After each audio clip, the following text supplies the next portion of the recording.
Benedict, may mangyayari na bang pag-aresto ang mga otoridad kay Senator De La Rosa ngayong walang TRO na ilalabas ang SC?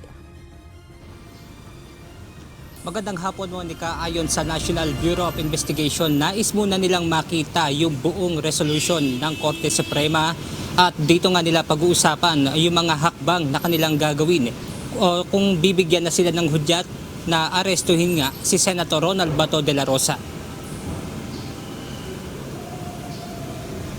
Sa botong 9 yes, 5 no at 1 abstain, hindi pinaboran ng Supreme Court ang hiling ni Senator Ronald Bato de la Rosa na Temporary Restraining Order o TRO upang pigilan ang implementasyon ng warrant of arrest ng International Criminal Court o ICC.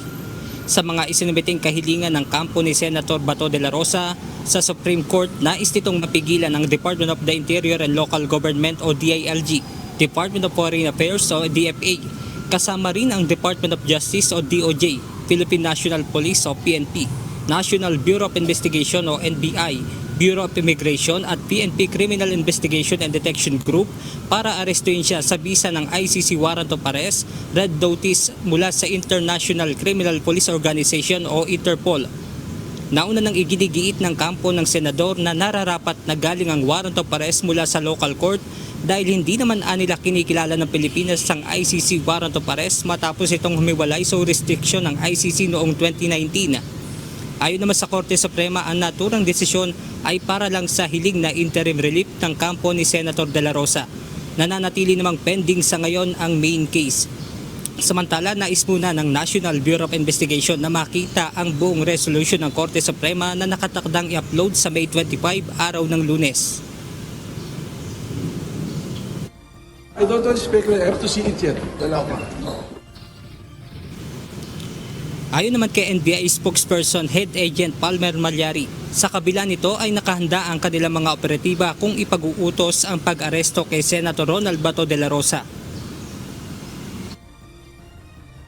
Of course, the NBI will have to study muna and see the resolution. Kasi unang-una, maraming diniscuss doon eh. Pero ang diniscuss lang muna doon yung prayer for interim relief.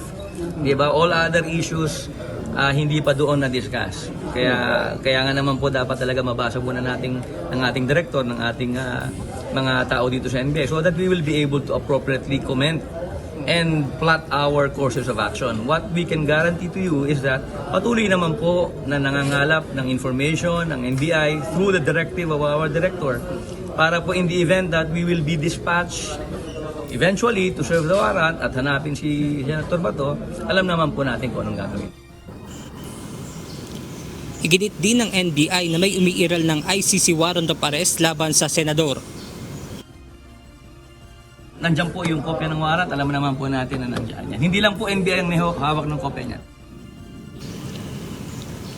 Ayon pa sa NBI spokesperson, may mga nais pa silang linawin kung kaya't inaantay nila ang buong resolusyon mula sa kataas-taasang hukuman.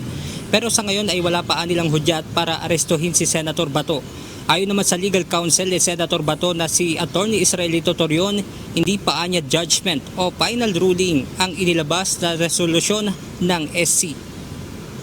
Monica, dahil nananatili pa rin itong main case ay nakatakda sila maghain naman ng motion for reconsideration para nga pag-usapan pa rin itong mga kanilang hakbang na kanilang i-rekomenda nga dito sa SC. Yan muna ang ating update mula rito sa Maynila. Balik sa inyo dyan, Monica. Maraming salamat, Benedict Samson.